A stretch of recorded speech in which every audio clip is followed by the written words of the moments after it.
যেই মুহূর্তে সেই সন্তানটা ডাক দিয়ে বলল আমার বাবা জুরাইজ না, সমস্ত মানুষগুলো জুরাইজ রাহমাতুল্লাহি আলাইহি পায়ের মধ্যে লুটিয়ে পড়ল। এ আল্লাহর ওলি জুরাইজ, আমরা ভুল করে ফেলেছি, অপবাদ দিয়েছি। এই সন্তানের তুমি, যারা সন্তানের তুমি বাপ না।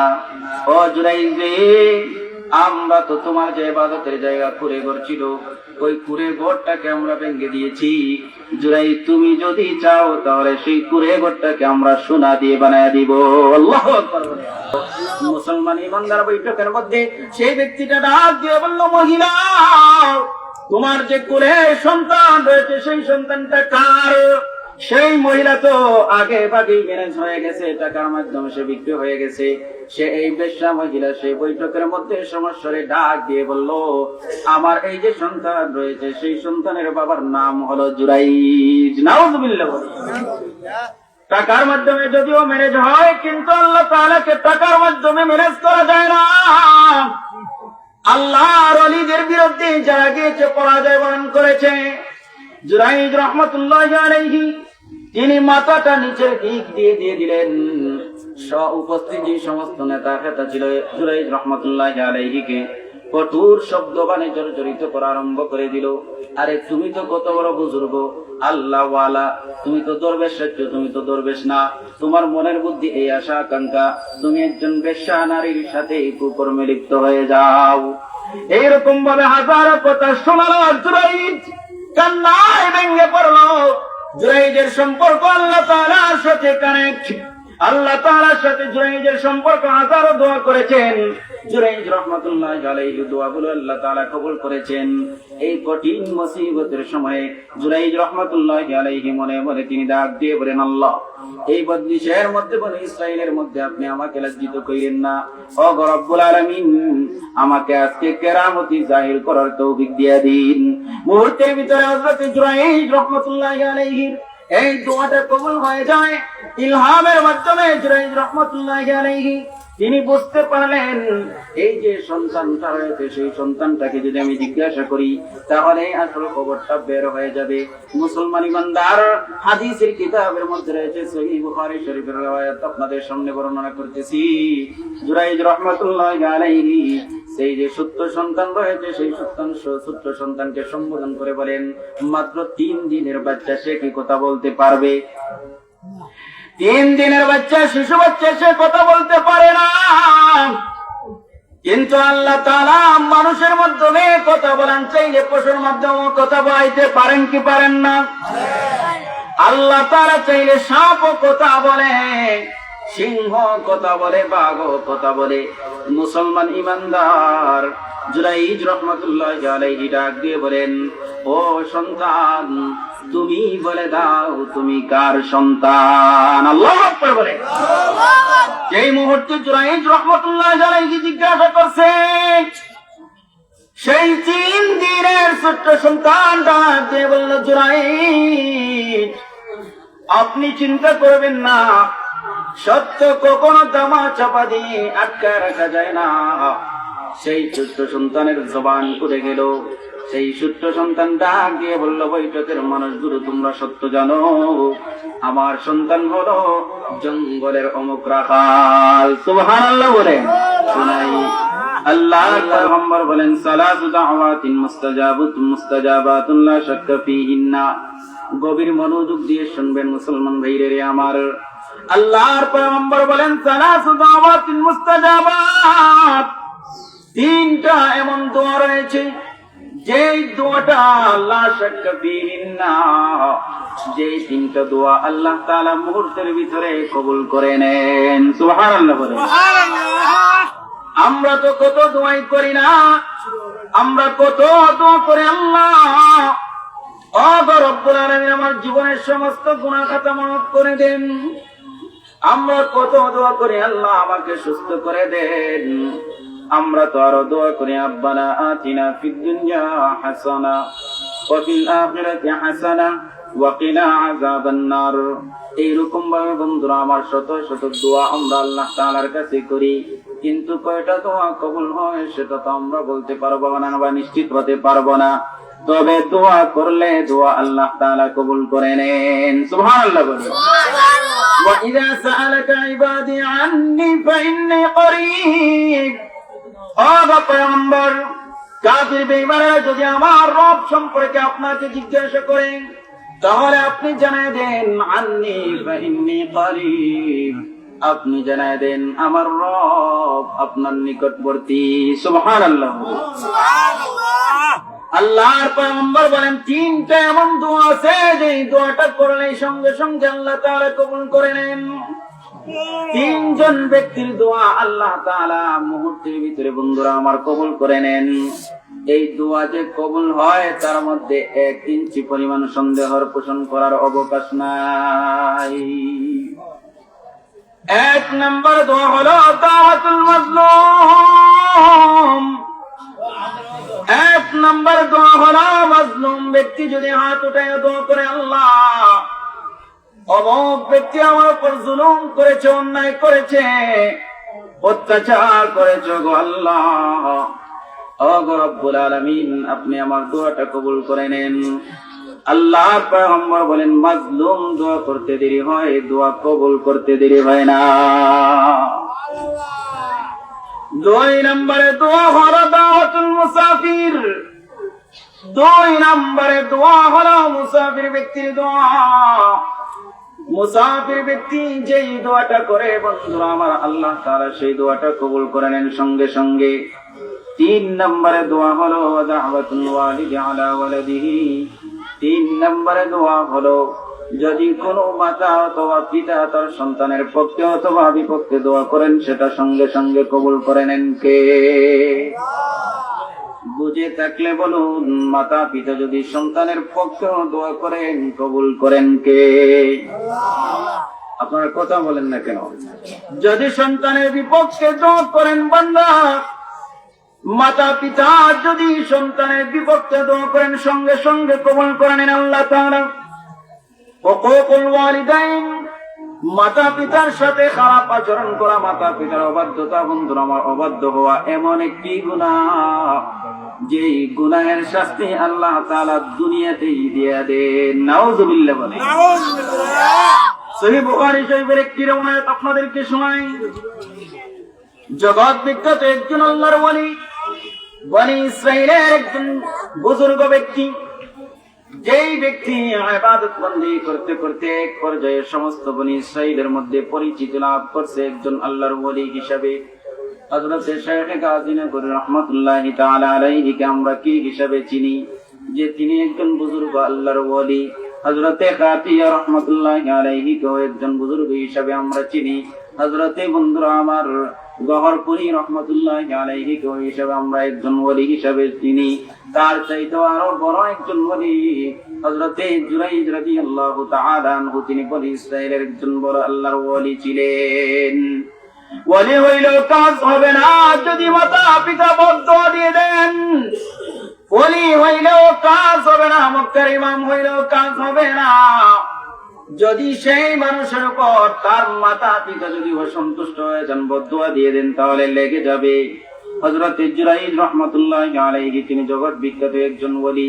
সহিহ বুখারী শরীফের মধ্যে riwayat আনা হয়েছে হযরত জুরাইজ রাহমাতুল্লাহি আলাইহি তিনি কি করতেন? ছোট্ট একটা কুটির ঘর বানায়া তিনি বাড়ির যে আঙ্গিনা রয়েছে সেই আঙ্গিনার মধ্যে থাকতেন, এবং সেই ইবাদতখানা যে রয়েছে ছোট্ট একটা ঘর রয়েছে সেই ঘরের মধ্যে সব সময় আল্লাহ তাআলার মুরাকাবা করতেন, ইবাদত বন্দেগী করতেন। একদিন হযরত জুরাইজ রাহমাতুল্লাহি আলাইহি নামাজ পড়তেছিলেন। হঠাৎ করে তার মা ঘর থেকে বের হয়ে আসলেন। জুরাইজের কাছে বন্ধুরা আমার ঘরের বাহির থেকে জুরাইজের মা ডাক দিছে, জুরাইজ, ও জুরাইজ রে।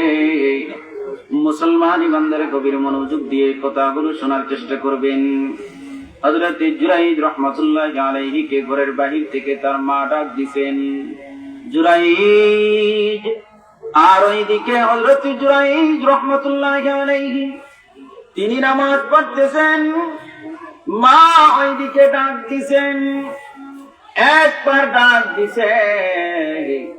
জুরাইজ রহমতুল্লাহি আলাইহি নামাজের মধ্যে তিনি চিন্তা করলেন, আমি কি নামাজ সম্পন্ন করে মায়ের জবাব দিব নাকি আমার মায়ের জবাবে আমি নামাজ ভেঙ্গে ফেলবো। মুসলমান ইমানদার নফল নামাজ ছিল।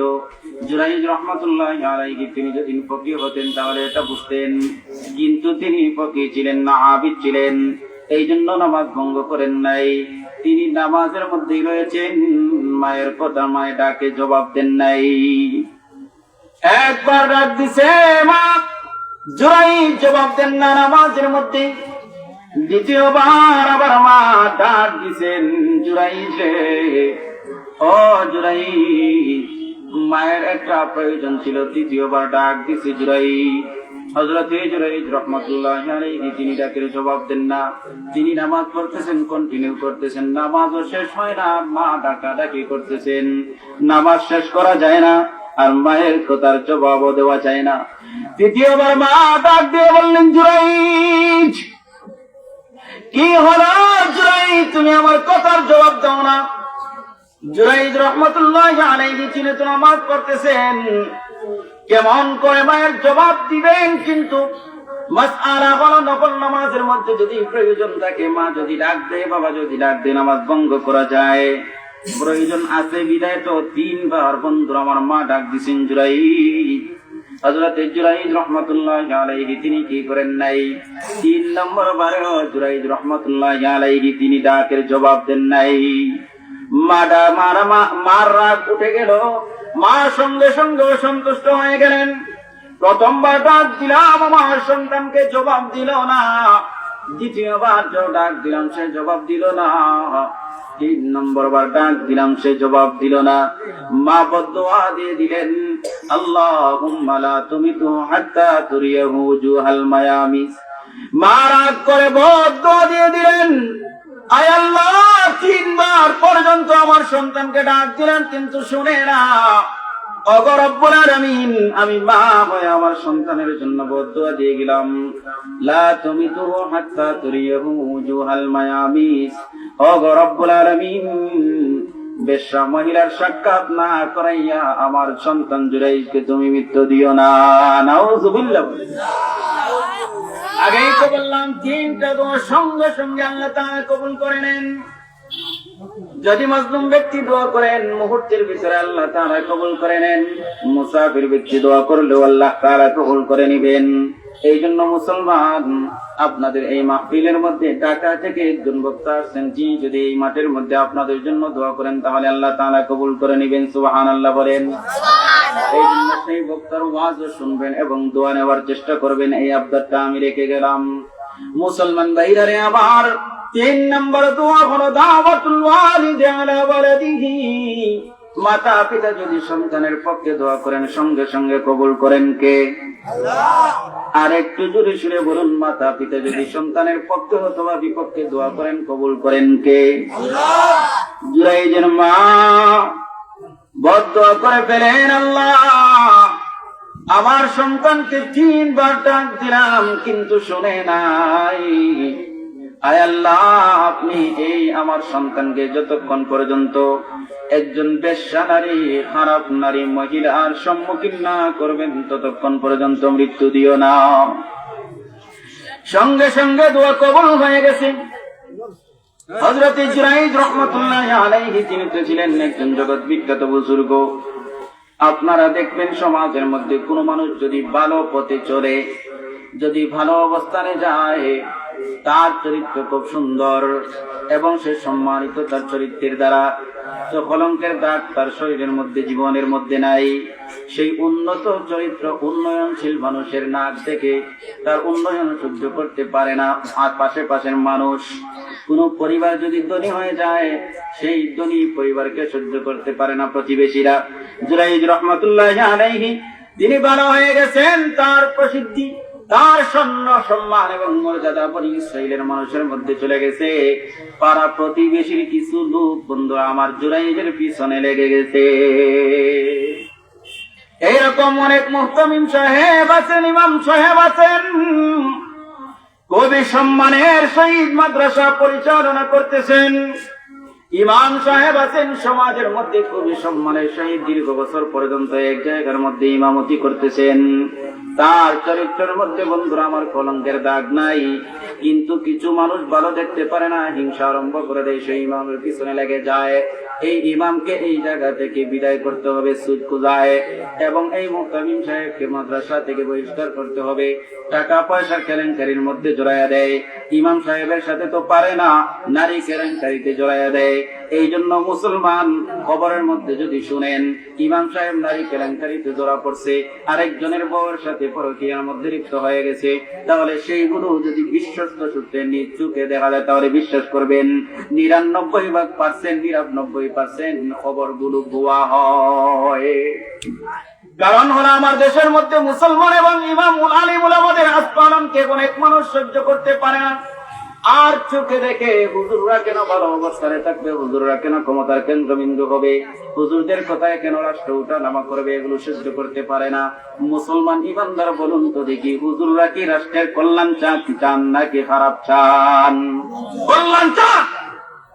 আর 57 বছর, কত বছর স্বাধীনতা হয়ে গেছে, কিন্তু বাংলাদেশের মধ্যে শান্তি কোথায়? দুর্নীতি তো যায় না। দেখুন হুজুরদের রাষ্ট্র পরিচালনার দৃষ্টান্ত দেখুন। বর্তমান সময়ে আফগানিস্তানের অর্থনীতি, সমাজনীতি এবং রাষ্ট্রের যে কাঠামো রয়েছে আস্তে আস্তে উন্নতির শিখরে পৌঁছে যাচ্ছে। ঠিক বললাম না ঠিক বললাম? যেটা বলো মুসলমান ভাইরা আমার, সেদিকে যাব না, লম্বা হয়ে যাবে। জুরাইদ রহমতুল্লাহি আলাইহি তিনি তো উন্নয়নের শিখরে পৌঁছে গেছেন। আশেপাশের যে সমস্ত মানুষগুলো রয়েছে জুরাইদ রহমতুল্লাহি আলাইহির পিছনে লেগে গেছে। জুরাইদ রহমতুল্লাহি আলাইহির সম্মানটাকে ক্ষুণ্ণ করতে হবে, নষ্ট করতে হবে। ইমানদারদেরকে, আলিম উলামাদেরকে নষ্ট করার 1 নম্বর হাতিয়ার হলো নারী কেলেঙ্কারির অপবাদ দিয়ে দেওয়া। এবং তাই করলো, তারা একটা বৈঠক ডাকলো। বৈঠকের মধ্যে একজন দাঁড়ায় বললো, চ্যালেঞ্জ করলো, জুরাইজকে তোমরা কি হিসাবে দেখো? সমস্যারে মানুষগুলো জবাব দিয়ে দিল, জুরাইজ তো একজন আল্লাহর ওয়ালি, মুসলমান ইমানদার। সেই ব্যক্তিটা ডাক দিয়ে বলল, জুরাইজকে আমি নষ্ট করে দিব, জুরাইজকে আমি বেশ্যা মহিলার সম্মুখীন করে দিব, জুরাইজকে আমি নারী কেলেঙ্কারির মামলার মধ্যে জড়াইয়া দিব, জুরাইজের যে মান সম্মান রয়েছে সবগুলো মাটির সাথে আমি ধূলিসাৎ করে দিব। আমি চ্যালেঞ্জ করলাম। সমস্ত মানুষগুলো বলল, তুমি পারলে করে দেখাও। সেই ব্যক্তিটা কি করলো? বলল, তোমরা যদি আমাকে সহযোগিতা করো তাহলে আমি এটা করে দেখাবো। মুসলমান ইমানদার জুরাইদ রহমতুল্লাহি আলাইহি তিনি তো ইবাদতবন্দি করতেছেন। এই যে আশেপাশে যে একজন বেশ্যা মহিলা ছিল, সেই বেশ্যা মহিলা বন্ধুরা আমার একজন রাকালের সাথে অপকর্ম করে তার পেশ হয়ে গেল, অন্তঃসত্ত্বা হয়ে গেল। এক পর্যায়ে সে সন্তান একটা প্রসব করলো, যার সন্তান নাউযুবিল্লাহ বলে। দিরাই বাজারের মধ্যে একজন পাগল মহিলা খবরের মধ্যে আসছে, সেই মহিলাকে কে যেন অন্তঃসত্ত্বা করে ফেলেছে, গর্ভবতী করে ফেলেছে। এমন পশুর মতো জানোয়ার আমাদের সমাজের মধ্যে রয়েছে বন্ধুরা আমার, তাদের রুচির মধ্যে কুত্তা পেশাব করে দিয়েছে। ঠিক বললাম না ঠিক বললাম? যদি বলুন। আর না হয় একজন পাগল এবং যে কি ভারসাম্যহীন একজন মহিলার সাথে এই অপকর্ম করে কিভাবে? বাইরে তোমার যদি জানা থাকে, তোমার মা বাবাকে বলো বিয়া 2টা এবং 4টা করা, 4টা পর্যন্ত জায়েজ আছে। ঠিক বললাম না ঠিক বললাম? যদিও কাঁচা শব্দ বলেছি, এদিকে যাব না। জুরাইদ রহমতুল্লাহি আলাইহিকে নারী কেলেঙ্কারির মামলার মধ্যে ফাঁসানোর জন্য সে ষড়যন্ত্র আটলো, এবং ষড়যন্ত্রের যে পুঁজি রয়েছে সেই পুঁজিটা বন্ধুরা আমার পেয়ে গেল। একজন বেশ্যা মহিলা, সে একজন রাকালের সাথে অপকর্ম করে একজন সন্তান জন্ম দিয়ে দিয়েছে, আমার যার সন্তান। সেই নেতা কি করলো? এই বেশ্যা মহিলাকে বন্ধুরা আমার কিছু টাকা দিয়ে দিল। টাকায় তো সব গুরু উল্টো চলে, মামলা মুকদ্দমার টাকায় বন্ধুরা আমার শেষ হয়ে যায়, খুনের আসামিও টাকার মাধ্যমে সে পার পেয়ে যায়। এই হলো আমাদের কোর্ট কাচারির অবস্থা। ঠিক বললাম না ঠিক বললাম? যদি বলুন। মুসলমান ইমানদার কত খুনি মুহূর্তের ভিতরে টাকার গরমে কোর্ট থেকে ছাড়া পেয়ে যায়, জেল থেকে ছাড়া পেয়ে যায়। এই হলো আমাদের অবস্থা। সেই বেশ্যা মহিলাকে কিছু টাকা দিয়ে বন্ধুরা আমার ম্যানেজ করে নিল। সেই মহিলাকে ডাক দিয়ে বললাম, আমরা তোমাকে একটা মিটিং এর মধ্যে ডাকবো, এবং আমি তোমাকে জিজ্ঞাসা করবো এই সন্তানটা কার, এই সন্তানের বাবার নাম তুমি বলবে। এই বৈঠকের মধ্যে মুসলমান ইমানদার বৈঠক চলে আসলো। জুরাইজ রহমতুল্লাহ আলাইহিকে সেই বৈঠকের মধ্যে টেনে হেঁচড়ে নিয়ে আসা হলো। মুসলমান ইমানদার বৈঠকের মধ্যে সেই ব্যক্তিটা ডাক দিয়ে বলল, মহিলা, তোমার যে কোলে সন্তান রয়েছে সেই সন্তানটা কার? সেই মহিলা তো আগে ভাগেই ম্যারেজ হয়ে গেছে, টাকার মাধ্যমে সে বিক্রি হয়ে গেছে। সে এই বেশ্যা মহিলা সেই বৈঠকের মধ্যে সমস্যারে ডাক দিয়ে বলল, আমার এই যে সন্তান রয়েছে সেই সন্তানের বাবার নাম হলো জুরাইজ। নাউযুবিল্লাহ। টাকার মাধ্যমে যদিও ম্যারেজ হয়, কিন্তু আল্লাহ তাআলাকে টাকার মাধ্যমে ম্যারেজ করা যায় না। আল্লাহর ওলিদের বিরুদ্ধে যারা গিয়েছে পরাজয় বরণ করেছে। জুরাইজ রহমতুল্লাহ আলাইহি তিনি মাথাটা নিচের দিক দিয়ে দিলেন। উপস্থিত যে সমস্ত নেতা খেতা ছিল জুরাইজ রহমতুল্লাহ আলাইহিকে কঠোর শব্দ বাণে জর্জরিত করা আরম্ভ করে দিল। আরে তুমি তো কত বড় বুজুর্গ, আল্লাহ ওয়ালা, তুমি তো দরবেশ, তুমি তো দরবেশ না। তোমার মনের বুদ্ধি এই আশা আকাঙ্ক্ষা, তুমি একজন বেশ্যা নারীর সাথে কুকর্মে লিপ্ত হয়ে যাও। এইরকম ভাবে হাজারো কথা শোনালো। জুরাইজ কান্নায় ভেঙে পড়লো। জুরাইজের সম্পর্ক আল্লাহ তাআলার সাথে কানেক্ট। আল্লাহ তাআলার সাথে জুরাইজের সম্পর্ক, হাজারো দোয়া করেছেন। জুরাইজ রহমাতুল্লাহ আলাইহি দোয়াগুলো আল্লাহ তাআলা কবুল করেছেন। এই কঠিন মুসিবতের সময়ে জুরাইজ রহমাতুল্লাহ আলাইহি মনে মনে তিনি ডাক দিয়ে বলেন, আল্লাহ, এই বদলিশের মধ্যে বনি ইসরাইলের মধ্যে আপনি আমাকে লজ্জিত করিলেন না। ও রব্বুল আলামিন, আমাকে আজকে কেরামতি জাহির করার তৌফিক দিয়ে দিন। মুহূর্তের ভিতরে হযরত জুরাইজ রহমাতুল্লাহ আলাইহির এই দোয়াটা কবুল হয়ে যায় ইলহামের মাধ্যমে। জুরাইজ রহমাতুল্লাহ আলাইহি তিনি বুঝতে পারলেন, এই যে সন্তানটা রয়েছে সেই সন্তানটাকে যদি আমি জিজ্ঞাসা করি তাহলে আসল খবরটা বের হয়ে যাবে। মুসলমান ইমানদার হাদিসের কিতাবের মধ্যে রয়েছে, সহিহ বুখারী শরীফের riwayat আপনাদের সামনে বর্ণনা করতেছি। জুরাইজ রহমাতুল্লাহ আলাইহি সেই যে সত্য সন্তান রয়েছে সেই সত্য সন্তানকে সম্বোধন করে বলেন, মাত্র 3 দিনের বাচ্চা, সে কি কথা বলতে পারবে? 3 দিনের বাচ্চা, শিশু বাচ্চা, সে কথা বলতে পারে না। কিন্তু আল্লাহ তাআলা মানুষের মাধ্যমে কথা বলেন, চাইলে পশুর মাধ্যমে কথা বলাইতে পারেন কি পারেন না? আল্লাহ তাআলা চাইলে সাপও কথা বলে, সিংহ কথা বলে, বাঘও কথা বলে। মুসলমান ইমানদার জুরাইজ রহমাতুল্লাহ আলাইহি ডাক দিয়ে বলেন, ও সন্তান, তুমি বলে দাও তুমি কার সন্তান? আল্লাহু আকবার বলে। এই মুহূর্তে জুরাইজ রহমাতুল্লাহ আলাইহি জিজ্ঞাসা করছে, সেই 3 দিনের ছোট্ট সন্তান ডাক দিয়ে বলল, জুরাইজ, আপনি চিন্তা করবেন না, সত্য কখনো দামা চাপা দিয়ে আটকা রাখা যায় না। সেই ছোট্ট সন্তানের জবান খুলে গেল। সেই ছোট্ট সন্তান ডাক দিয়ে বলল, বৈঠকের মানুষগুলো, তোমরা সত্য জানো, আমার সন্তান হলো জঙ্গলের অমুক রাখাল। সুবহানাল্লাহ বলে। আল্লাহর ওলিদের কারামতি, এগুলো তো সত্য। কারামতুল আউলিয়া হাক্কুন। এই কি ভাই, যাই হোক, বুঝছে না ছোট্ট বাচ্চা। প্রায় মাহফিলের মধ্যে এরকম ছোট্ট কিছু কিছু বাচ্চারা থাকে, মসজিদের মধ্যেও থাকে।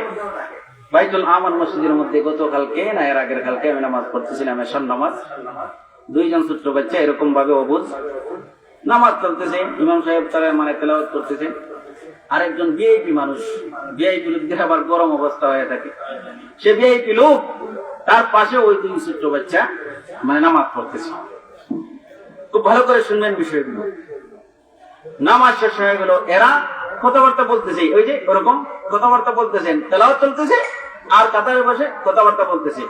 আমিও দেখতে পাচ্ছি যে তারা কথাবার্তা বলতেছে। আমার নামাজের মধ্যেও বিঘ্ন করছে, সেই ব্যক্তির নামাজের মধ্যেও বিঘ্ন করছে। সমস্যা হয়েছে, নামাজ শেষ, সেই ব্যক্তিটা ওই 2টা সন্তানের ঘাড়ের মধ্যে ধরে এরকম ভাবে রাখছে আর খুব ধমকাইছে। আমি নামাজ শেষ করলাম, তাকে ডাক দিয়ে বললাম, ইনি কি আপনার সন্তান? এই যে 2টারে আপনি ধমকাইলেন, শাসন করলেন? সে বলেন না, সে আবার আমার মাদ্রাসার মসজিদের সে মুসল্লি, মাঝে মাঝে শুক্রবারে সে নামাজ পড়ে। হাজিরিন, এই জন্য এই যে ছোট্ট বাচ্চারা বতাচরণ করলো, সে ব্যক্তিটা যে আচরণ করলেন, তাকে শাসন করলেন, সেটাও কিন্তু বদ আচরণ। মসজিদে নববীতে একজন বেদুইন সাহাবী এসে পেশাব করা আরম্ভ করে দিয়েছে।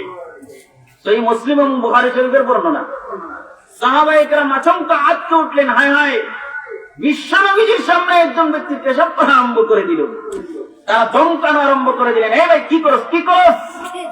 নবীজি বললেন, লা তুজলিমু, আমাকে ধমকায় না, পেশাব করতে দাও। আল্লাহু আকবার বলেন। এই ছিল নবীজির চরিত্র। আমরা নবীজির চরিত্র থেকে কি শিখলাম? মুসলমান ভাইয়ারে আমার, শাসন করারও পদ্ধতি রয়েছে, সুন্দর পদ্ধতি, সঠিক পদ্ধতি এবং খারাপ পদ্ধতি দুইটাই আছে। আমরা এক জায়গায় গতকালকে শুক্রবার গেছি, আমরা বন্ধুরা আমার একটা বাসার মধ্যে যাব।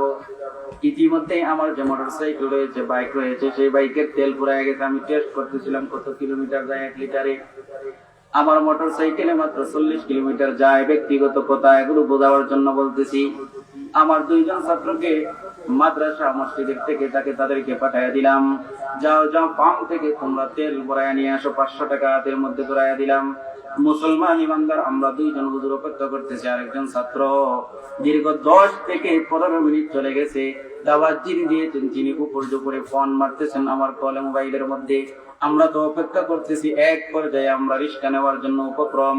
আমরা অপেক্ষা করতে করতে মুহূর্তের ভিতরে সেই 2টা ছাত্র আমার বাইকটা নিয়ে আসলো। আমরা বললাম, রে তোমরা কই গেছিলা?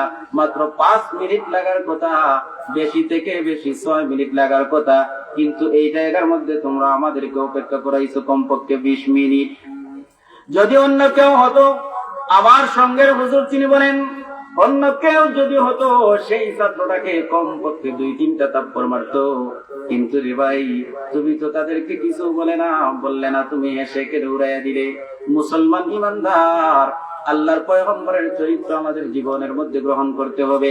মানুষকে শাসন করা যায় হাসি মুখে, আবার মানুষকে শাসন করা যায় মানে বেজার মুখে। ঠিক বললাম না? ঠিক বললাম। মুসলমান ভাইরা আমার, যেই মুহূর্তে সেই সন্তানটা ডাক দিয়ে বলল, আমার বাবা জুরাইজ না, সমস্ত মানুষগুলো জুরাইজ রহমতুল্লাহি আলাইহি পায়ের মধ্যে লুটিয়ে পড়ল। আল্লাহর ওলি জুরাইজ, আমরা ভুল করে ফেলেছি, অপবাদ দিয়েছি। এই সন্তানের তুমি, যারা সন্তানের তুমি বাপ না। ও জুরাইজ, আমরা তো তোমার যে ইবাদতের জায়গা কুঁড়ে ঘর ছিল, ওই কুঁড়ে ঘরটাকে আমরা ভেঙে দিয়েছি। জুরাইজ, তুমি যদি চাও তাহলে সেই কুঁড়ে ঘরটাকে আমরা সোনা দিয়ে বানায় দিব। আল্লাহু আকবার বলে। জুরাইজ বলেন, না না, আমার কুঁড়ে ঘরটাকে, ইবাদতটাকে সোনা দিয়ে বানানোর কোনো প্রয়োজন নাই। কিন্তু মুসলমান এইরকম যদি আমরা হুজুররা যদি আমার কথা বলি, আমি যদি অফার পাই, তাহলে হয়তো এই জায়গায় আমি না করতে পারবো না। কিন্তু তাদের ওয়ালায়াত এবং বেলায়াতের অবস্থা ছিল এইরকম, তারা নিজের জিন্দেগিকে আরাম আয়েশের জিন্দেগি বানাতেন না, মিসকিনের মতো জিন্দেগি যাপন করতেন। সুবহানাল্লাহ।